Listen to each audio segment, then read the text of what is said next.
नमस्कार. पुरंदर न्यूज चॅनलतर्फे आपलं सर्वांचं स्वागत आहे.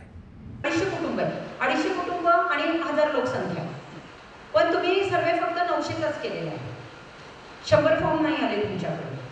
तर मग तिथे शेराम कॉलममध्ये किंवा शेवटी तुम्ही लिहा की ही लोक बाहेरगावी गेलेली आहे किंवा घरात नव्हते किंवा घर बंद होतं. जे काय असेल ते. म्हणून ती लोक आलेली नाही. म्हणजे आपल्याला आपल्या एरियाचं फक्त माहिती पूर्ण हवी की का आपण त्यांचा सर्वे करू शकलेलो नाही. आणि ही माहिती तुम्हाला तुमच्या शिक्षकांकडनं घ्यायची. म्हणजे किचकट काम शिक्षकांकडनं फक्त व्यवस्थित तुम्हाला करून घ्यायचं आणि व्यवस्थित गोळा करून घ्यायची माहिती.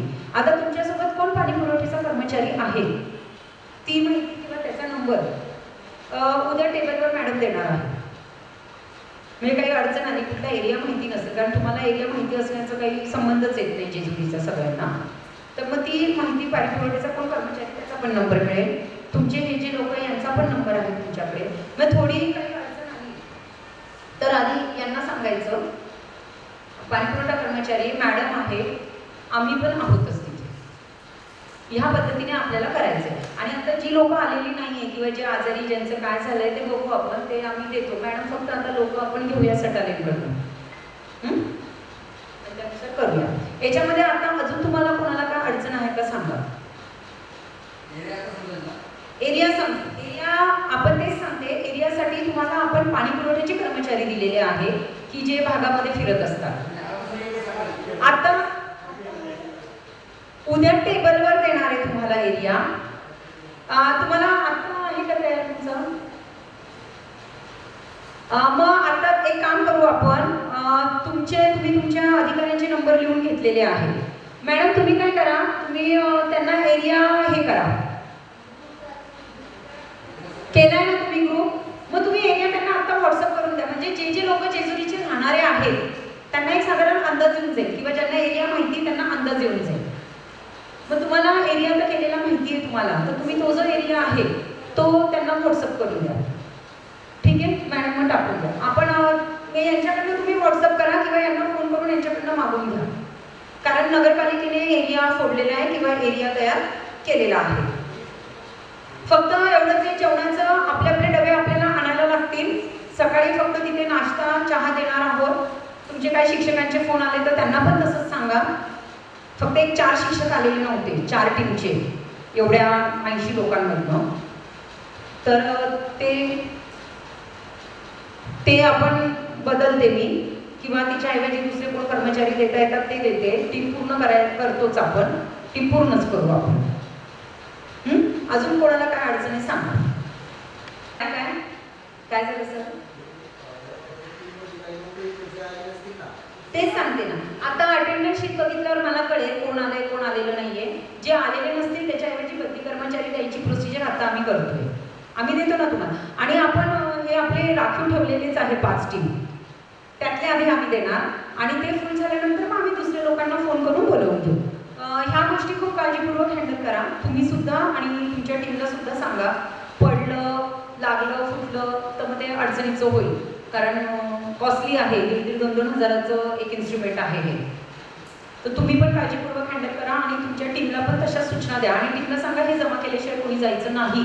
हे जर कोणी घेऊन गेलं तर मग चार्ज लागेल त्याच्यासाठी, कारण आपण हे विकत आणलेलं आहे. तर मग टीमला तशा सूचना द्या.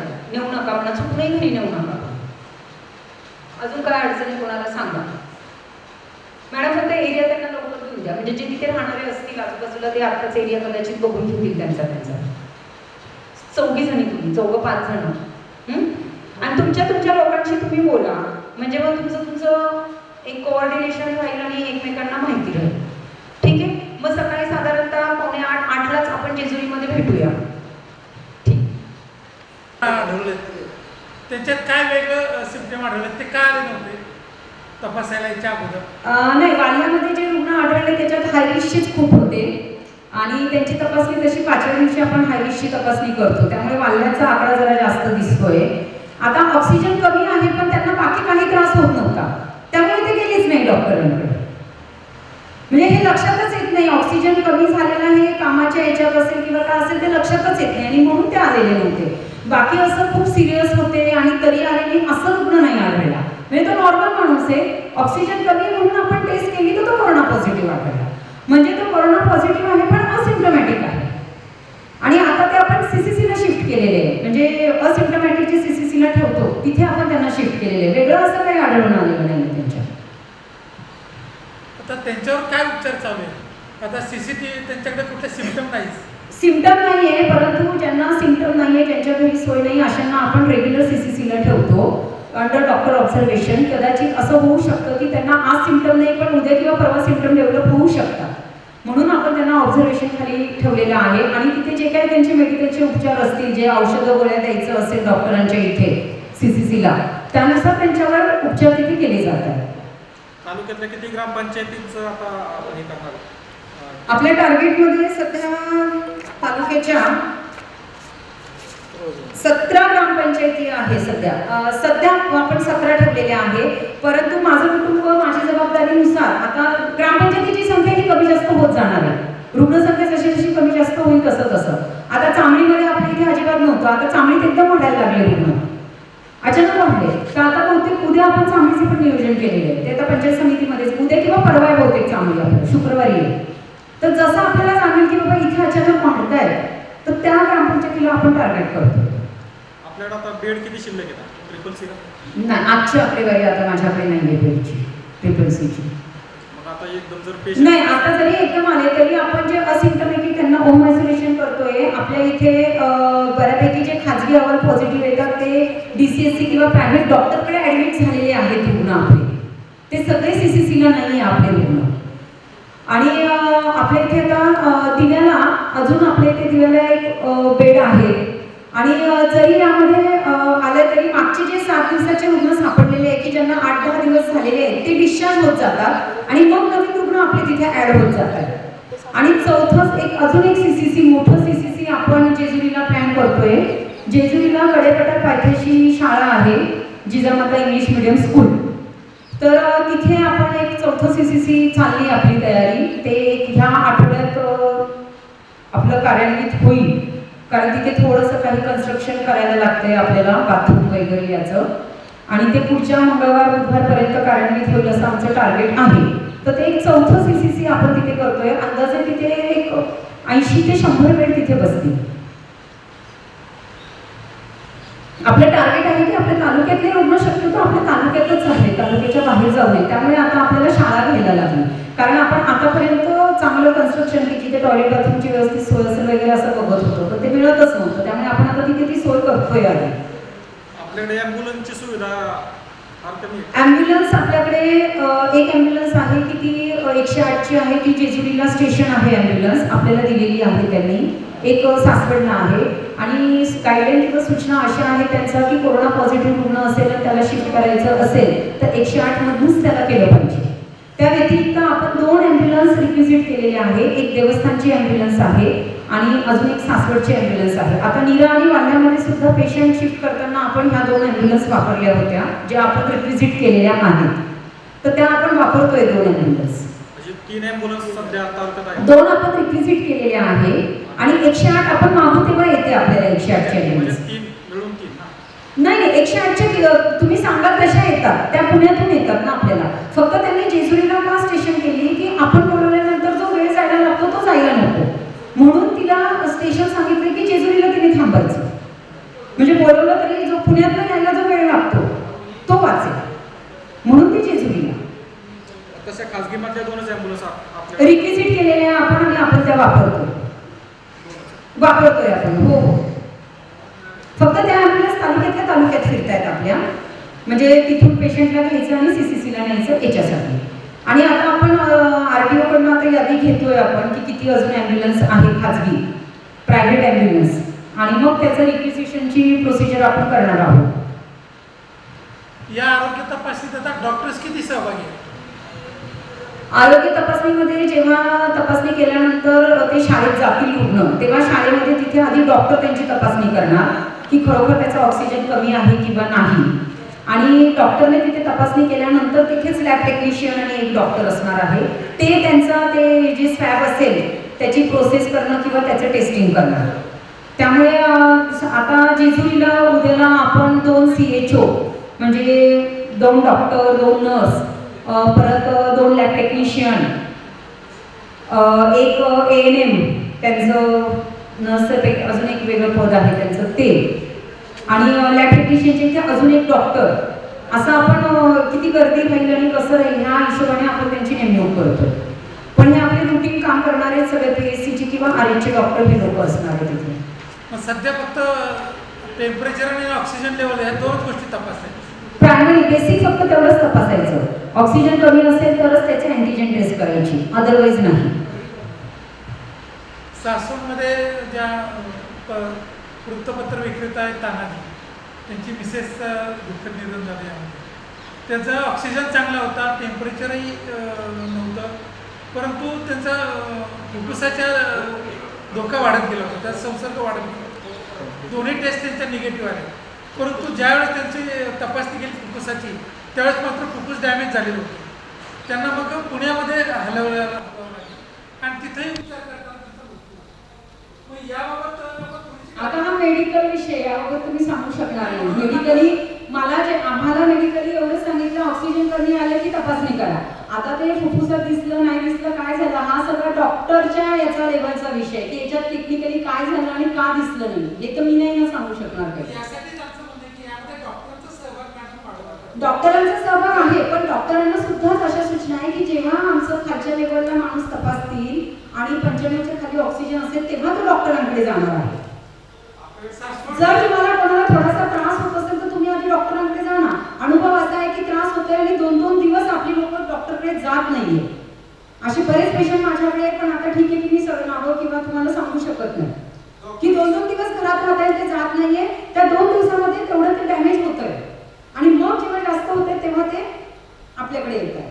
आणि जर अँटीजेन टेस्ट आपण अशाही आपल्या तालुक्यामध्ये आपण अशाही टेस्ट करतोय की एखाद्याला सिम्पटम आहे आणि जर त्याची अँटीजेन टेस्ट निगेटिव्ह आली तर आपण दोन्ही RH ला जिथे स्वॅब घेतले तिथे सूचना दिलेल्या आहेत की जर सिम्पटम असतील तर त्याची अँटीजेन टेस्ट करू नका, त्याचा डायरेक्ट RT-PCR करा, की जी मोर ऑथेंटिक समजली जाते. आणि ज्याला सिम्पटम नाहीये त्याची अँटीजेन करा, ज्याला सिम्पटम आहे त्याचा डायरेक्ट RT-PCR टेस्ट करा, की जो वेळ आहे आपला आधी अँटीजेन मग RT-PCR मध्ये जे 2 दिवस आहे ते वाचतील. तर दोन्ही ठिकाणी आपण RT-PCR पण करतोय आणि अँटीजेन पण टेस्ट घेतोय. ते डॉक्टर चेक करता आणि डॉक्टर ठरवतात की याचा अँटीजेन घ्यायचा का RT-PCR घ्यायचा. त्यामुळे दोन्ही टेस्ट चालू आहे आपल्याकडे, फक्त अँटीजेन नाही चालू आहे. सासवडमध्ये सय्यद सर त्यांचे अँटीजेन निगेटिव्ह आहे, त्यांना त्रास होत होता, त्यांनी प्रायव्हेट टेस्ट केली तर ती पॉझिटिव्ह आहे. म्हणूनच RT-PCR पण करतोय ना आपण, तेच सांगते मी. किती प्रमाणे कसलं RT-PCR टेस्ट? आता आपण मध्ये माळशिरसचे एकदम 21-22 जणांच्या केल्या होत्या. आता डेली 4-5 जात आहेत RT-PCR आपले, ते RH मार्फत जात आहेत RT-PCR. सिम्पटम आले पेशंट जर त्यांच्याकडे आले तर RT-PCR करणार, सिम्पटम आले जर पेशंट आले नाही तर RT-PCR करणार नाही. आता सध्या आपलं काय होतंय की आपण फक्त हाय रिस्कचे टेस्ट करतोय. हाय रिस्क वाल्यांना तर सिम्पटम नसतातच, त्यामुळे हाय रिस्कचं काय होतंय अँटीजेनच होते. असं व्हायला लागलं आता आपल्याकडे. पूर्वी आपण काय करत होतो, हाय रिस्कचं पण RT-PCR करत होतो, पण मग त्याच्यासाठी स्वॅब पुण्यात जायचं आणि 24 तासांनी किंवा 48 तासांनी आपल्याला रिपोर्ट यायचा. पण आता तसं होत नाही. त्यामुळे हाय रिस्क असल्यामुळे जास्तीत जास्त आपल्या अँटीजेन येतात, सिम्पटम आले खूप कमी येतात आपल्याकडे. आता उद्या जेजुरीत मॅक्सिमम तुम्ही किती अँटीजेन करा, तुमची तयारी किती? तयारी तर आमची 500ची पण आहे. तयारीचं आपल्याकडे भरपूर अँटीजेन किट आहे, अँटीजेन किट नाही असं नाहीये. आता किती पेशंट ऑक्सिजन कमीच्या खाली मिळतात त्याच्यावर आपल्याला किती अँटीजेन टेस्ट होते ते ठरेल, कारण आपण हे काहीच प्रेडिक्ट करू शकत नाही आधी. आणि तसंही डेली आपल्या तालुक्यामध्ये 200 टेस्ट होत आहे जवळजवळ डेली, खूप पूर्वीपासून, की ज्या इतर तालुक्यात होत नाही. सर्वात जास्त टेस्ट होत आहे आपल्या इथे. डेली आपण 150 ते 200 टेस्ट करतोय, प्लस खाजगी प्रायव्हेट वेगळ्या होत आहेत. त्यामुळे बऱ्यापैकी आपले लोक टॅप होत आहेत तालुक्यामध्ये. जनरली आपण कोणी आले सिम्पटम सांगितलं काय सांगितलं आपण लगेच टेस्ट करतोय लोकांची. त्यामुळे आता जेजुरीतही किती निघतात ते बघूया आपण, तर उद्या कळेल आपल्याला, उद्या किंवा परवा कळेल आपल्याला. कदाचित टेस्टला 2 दिवसही जातात. जसं निरेगाने परत दुसऱ्या दिवशी तो सेटअप तसाच तिथे ठेवला होता आणि परत दुसऱ्या दिवशी आपण त्यांच्या टेस्ट घेतल्या होत्या निरेमध्ये. माझं मत मॅडम तुमच्याबरोबर कायम तालुका आरोग्य अधिकारी किंवा डॉक्टर होऊ शकत, त्यांना बाकी इतरही भरपूर कामं आहेत, ते असतातच ना. नाहीच ना, मग तुम्ही तालुका आरोग्याधिकाऱ्यांना विचारा ना, ते सांगतील ना.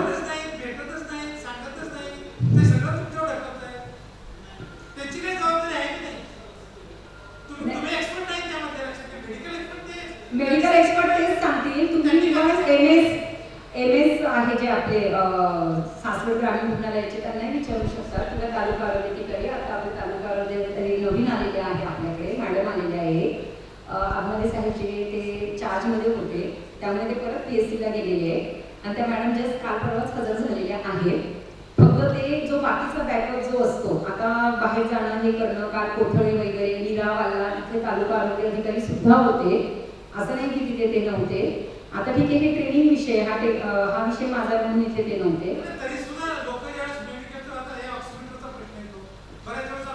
डॉक्टरांनी ट्रेनिंग देऊन गेले म्हणून राऊत डॉक्टरांना इथे बोलवलं होतं. म्हणूनच राऊत डॉक्टरांना बोलवलं होतं. जे मेडिकलचं ट्रेनिंग आहे ते राऊत डॉक्टरांनी दिलं, जे बाकीचं इतर ट्रेनिंग आहे ते मी दिलं.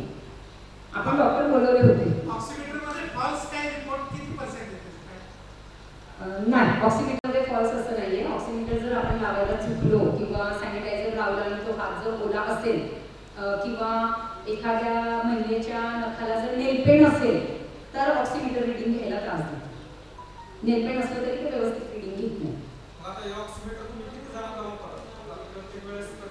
आपण सॅनिटायझर लावतो ना, आपण सर्वात आधी सॅनिटायझर लावणार आणि त्याच्यानंतर ऑक्सिमीटर लावणार. आणि जनरली हॉस्पिटलमध्ये पण तीच प्रोसिजर आहे.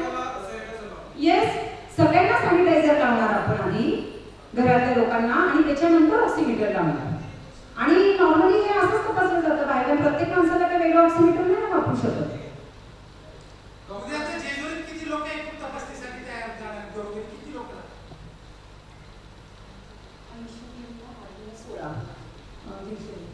दीडशे लोक जाणार आहे बरोबर.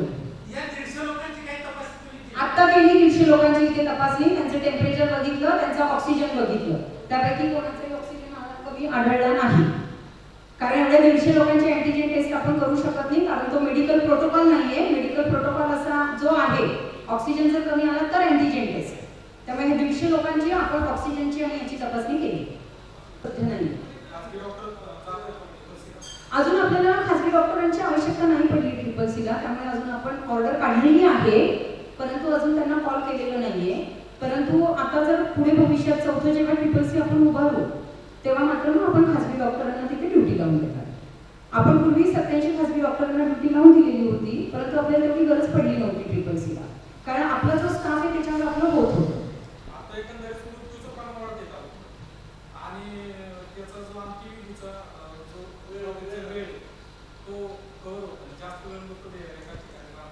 कारण मृत्यूचा अंत्यविधी हा फक्त जेजुरी नगरपालिका आणि सासवड नगरपालिका करते. एका वेळेस जर एक प्रेत तिथे जळत असेल तर दुसरं प्रेत तिथे नेऊच शकत नाही ना, साहजिकच हे वेळ वाढणार. पर्याय व्यवस्था काय करणार? कारण ते ज्या पद्धतीने अंत्यविधी व्हायला हवा तो त्याच पद्धतीने व्हायला हवा. आपण तो जर गावात पाठवला आणि तिथे जास्त लोक जमले, गर्दी झाली किंवा ते पूर्ण प्रेत जळेपर्यंत थांबले नाही तर अजून वेगळे कॉम्प्लिकेशन होतील. त्यामुळे आपण जास्तीत जास्त प्रयत्न करतोय की ते नगरपालिका हद्दीतच व्यवस्थित व्हावं, कारण आपल्या इथे सिस्टीम सेट झालेली आहे दोन्ही नगरपालिकांमध्ये. त्यामुळे मग आपण ते इथेच करतो. कारण पिशवीत मृत्यू घालायला लागतो आणि तो आपण पाठवतोय स्मशानभूमीमध्ये. नगरपालिका उत्तर दिली असेल. जेजुरी डिझेलची विद्युत दाहिनी आहे. जेजुरी डिझेलच्या विद्युत दाहिनीमध्येच मृत्यू जाळले जातात. सासवडमध्ये विद्युत दाहिनी नाही आहे, पण सासवडमध्ये आपण लाकडं गोळा करतो, म्हणजे लाकडाचं जे पारंपरिक आहे त्याच्यावर करतात. परंतु एक पूर्ण मृत्यू हे झाल्याशिवाय दुसरं आपण नेऊ शकत नाही. वेळ लागतो ना, पण मग आपण दुसरीकडे कुठे करणार? कारण ग्रामपंचायतीकडे आपला तेवढा पैसा नाहीये किंवा तेवढा सक्षम नाहीये खर्च करायला. आणि ग्रामपंचायत परत गावात तो पाठवायचा, गावात तेवढी व्यवस्था होते नाही होत. जिथे काही ठिकाणी काही ग्रामपंचायतीमध्ये जिथे सरपंच सांगताय की आम्ही व्यवस्था करतो किंवा आम्ही करतो घेतो व्यवस्थित, असे क्वचित मृत्यू आपण गावात पाठवतो. पण जेव्हा आपल्याला खात्री वाटेल की तिथे व्यवस्थित होईल तरच, नाहीतर तिथे अजून वेगळे कॉम्प्लिकेशन वाढणार. जर घरच्यांनी ऐकलं नाही, गर्दी केली, जमा झाले तर वेगळा त्रास होईल आपल्यासोबत. कोविड सेंटरमध्ये आणि ग्रामीण रुग्णालयामध्ये थोड्या रुग्णांच्या स्वच्छतेबाबत तक्रार येत नाही. तर स्वच्छतेबाबत मला आधीचं काहीतरी थोडं स्वच्छतेबाबत काय अडचण येणार नाही. तुमच्या मार्फतच आवाहन करते, स्वच्छतेकरता जर कोणी अजून मिळत असेल कर्मचारी तरी चालेल. स्वच्छतेसाठी कर्मचारी मिळायला प्रत्येक जण जीवाला घाबरतोय. कोविड केअर सेंटरला कित्येक हजार पगार देते आणि स्वच्छतेला या असं सांगते, तरी मला कर्मचारी मिळत नाही. तरी त्यातही आम्ही प्रयत्न करतोय. काही कर्मचाऱ्यांकडनं काम करून घ्यायचं, त्यांना पैसे देऊ. आहे थोडीशी अडचण आहे. फक्त काही ठिकाणी माझी जिथे कोविड केअर सेंटरला जी लोक ॲडमिट आहेत त्यांना ही विनंती आहे की जिथे जिथे तुम्ही आहात तिथे तुम्ही राहतात तेवढी जागा तरी तुम्ही डेली स्वच्छ करा. बाकी जे कॉमन आहे ते आम्ही करतो, कारण स्वच्छता करणारेही कर्मचारीच आहे.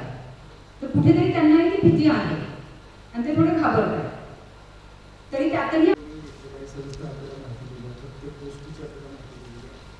शासनाचं जे धोरण आहे ते आपल्याला सर्व ज्ञात आहे की आपल्याला नव्यानं आपल्याला चेस द व्हायरस, त्या व्हायरसच्या पाठीमागे आपल्याला जायचं.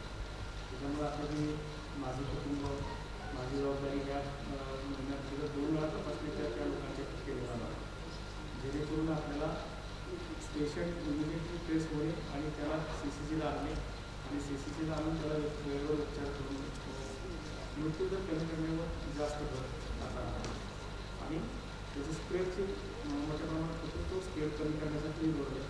म्हणून ह्या योजना आपण सुरू केली आहे. 15 तारखेपासून आहे. 15 पासून 15 ते किती 25 पर्यंत ना पहिल्या टप्प्यात 15 ते 25 पहिला 15 ते 25 झाली, नंतर ऑक्टोबरपर्यंत आहे. 2 टप्प्यात 14 ते 24 काय करायचं परंतु हा दुष्काळ तालुका आहे. बारामती आपण तुम्ही वर्ष पाठवलं पाहिजे. मोठमोठे कोविड सेंटर तिथे उभे आहेत, 1000 बेड 500 बेड. पुरंदरमध्ये मात्र अशा प्रकारचे इन्फ्रास्ट्रक्चर उपलब्ध नाही. तुम्ही जिल्हाधिकाऱ्यांकडून आधीचा निधी देऊन तिथे एखादं स्वतंत्र कोविड सेंटर उभं करायचा प्रयत्न करणं गरजेचं आहे. याबाबत हा प्रशासनाचाच निर्णय आहे. तर हे तुम्हालाच रिपोर्टिंग करावं लागणार. प्रशासन म्हणजे तुम्हीच आहात. आवाज येत नाही, मी बोलतो. जेजुरी मोठी MIDC आहे आणि तिथे जर काही स्थानिक कंपन्या आणि संघटनांना जर प्राचार्य केलं तुमचा मेसेज जेणेकरून व्यवस्थापन निधी उपलब्ध आहे. तुम्ही हा निधी थोडा डायव्हर्ट केला पाहिजे, वापरला पाहिजे. ही आणखीची परिस्थिती आहे. अशा वेळेस त्याला नाही वापरलं. तुमचा मेसेज आला मला, मी वाचला. बेसिकली जागा खूप मोठा कन्स्ट्रेंट आहे. तात्पुरते कोविड केअर सेंटर जे तुम्ही उभारायचं म्हणताय की मॅडम मुंबईला उभारले तसं आपल्या इथे उभारा वगैरे, ते एवढं स्टर्डी नसतं. एक वादळ आलं, हवा आलं ना की तुम्ही मुंबईला बघितलं काय झालंय. आणि ते फक्त मुंबई पुन्हा ह्या ठिकाणी उभे राहिले कारण तिथे एकदम मोठं करायचं होतं. तर आता जी जिजामाता शाळा आपण घेतली तिथे 100 आहे, 100 बेड आहे आणि ते कोविड केअर सेंटर पूर्ण देवस्थानच चालवणार आहे. देवस्थानची प्रायमरी पूर्ण माझं चालू आहे. तर देवस्थानने तयारी दर्शवलेली आहे. तिथे मला एक 100 पॉट लागणार, 100 बेड लागणार, काय लागणार ते सगळं देवस्थान म्हणाले की आम्ही करायला तयार आहोत. तर आता आपलं अजून पूर्ण झालं नाही म्हणून मी बोलली नाही, परंतु प्राथमिक आमची चर्चा चालू आहे. तर जे कोविड केअर सेंटर आपण करणार आहे आता 4कडे पठार पायथ्याला, की जे गावापासून दूर पण हवं, गावाच्या जवळ नको आणि मोठी जागा हवी आपल्याला, तर ती तिथे मिळालेली आहे आपल्याला. तर ते देवस्थानच चालवणार आहे. तर ते सगळं देवस्थान करणार. त्यांच्या मोठे मोठे जे गोडाऊन आहेत बरेच आता बंद आहेत. गोडाऊनमध्ये कसं आहे, गोडाऊनमध्ये जरी असलं तरी आपल्याला महिला करणं वेगळं, पुरुष करणं, तिथे टॉयलेट बाथरूम असणं, एकत्र असणं, गोडाऊनमध्ये गरम होणार नाही. इथे कसं आहे, शाळा आहे, शाळेच्या खोल्या आहेत, खिडक्या वगैरे व्यवस्थित आहे, बाथरूम आहे, पुढे पटांगण आहे. गोडाऊनमध्ये मला ठेवायला हरकत नाही, गोडाऊनमध्ये ठेवणार, पण गोडाऊनमध्ये व्हेंटिलेशन नाही मिळणार आपल्याला, ती अडचण आहे ना. मग तसं तर मी आपल्या इथलं आंबेडकर भवन पण बघितलं होतं समोरचंच, वरती पण आहे खाली पण आहे. परंतु खाली मला पेशंटच ठेवता येत नाही कारण व्हेंटिलेशनच नाही आहे ना. ऑलरेडी तो कोरोना पॉझिटिव्ह पेशंट, ऑक्सिजनचा त्रास, आणि मी त्याला तिथे खाली कसं ठेवणार. तर मला त्या गोडाऊनमध्ये ती अडचण आहे. म्हणजे आपल्याला ह्या सगळ्या गोष्टीचा पण विचार करायला लागतो की तिथे मग किती व्हेंटिलेशन मिळेल, किती हवा मिळेल, किती बेड एका वेळेस बसतील, आणि प्रायव्हसी पण मिळायला हवी आपल्या लोकांना. म्हणून आपण आता सध्या आपण काय केलंय, जसं बरोबर आहे. तर तसं आता सध्या मला सध्या ही जागा मिळालेली, हे रेडीमेड स्ट्रक्चर आहे माझं. इथे काय मला फक्त बेड आणून टाकले की माझं लगेच 8 दिवसात सुरू होतं, हे सुरू करणार. आणि पुढे जसं तुम्ही मला बोललेलं आहे तसं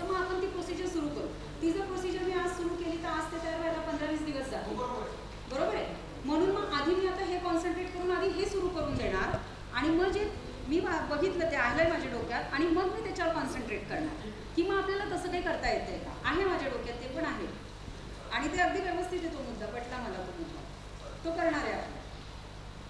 पण आपल्याला हे चालू होणं खूप गरजेचं आहे मला आता अजून. नाही, आता गरजच आहे, कारण आज जर तुमच्याकडं जेजुरी समजा एरियन पावला 50 पेशंट निघले, तेवढी एका वेळेस तुमच्याकडे होता नाही, तर दिवस तुमचं फुले माझी करा थोडे पेशंट दिवाळी असतात आणि तक्रारवाडीची तर बाई नावच आहे, तक्रारवाडीला लोकच जायला तुम्हाला लोक तिथं म्हणजे लोक म्हणतात आम्ही घरी करतो. नाही करू आपण ते म्हणून मोठं चाललंय आपलं, मोठं करायचं आणि तोही विषय हळूहळू सॉल्व्ह होणार आहे. पण ते ऑर्डर पडली ना तर आपण अजून वेळ वाढवू शकतो, कारण तिथे जागा पण आहे आपल्याला. आपण ॲक्च्युली हॉलमध्ये खूप मोकळं केलेलं आहे लोकांना की 6-6 फूट अंतर वगैरे. पण दिव्यात अजून आपण एक 25 बेड सहज वाढवू शकतो. पण आपण 160च बोलतोय दिव्यामध्ये. तक्रारवाडीला मी 40ही करू शकते, परंतु मी तिथे मुद्दाम 35च केलेले आहे. खाली तिथे जागा आहे तक्रारवाडीला, 35 आहे सध्या ॲक्टिव्ह, पण 40पर्यंत 40-45पर्यंत आपण त्याची कपॅसिटी नेऊ शकतो आहे तक्रारवाडीची. 75 सासवड 75. 160, 75 हां हो. तिथे आता 100चं माझं चाललेलं आहे तयार करायचं. 100पेक्षा जास्त बसलं तरी आपण करणार. आता कशी जागा आणि कसं काय त्या दृष्टीने आपण करतो. आम्ही प्रयत्न करतोय स्वच्छता करायची, ते स्वच्छ ठेवायचं.